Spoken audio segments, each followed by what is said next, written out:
Welcome to Solvetic, your channel to always learn technology easily. Below in the description, you will find useful links we used in this video.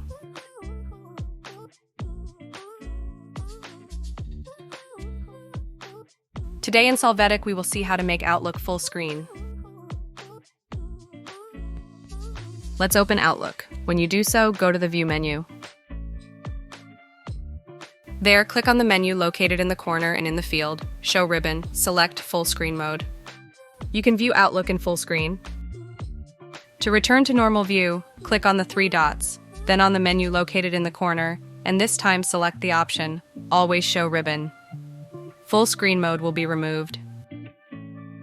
Hey, remember to subscribe Solvetic channel.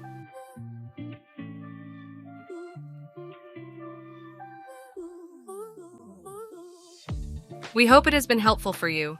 Here are links to watch more videos of your interest and subscribe to the Solvetic channel. Thank you.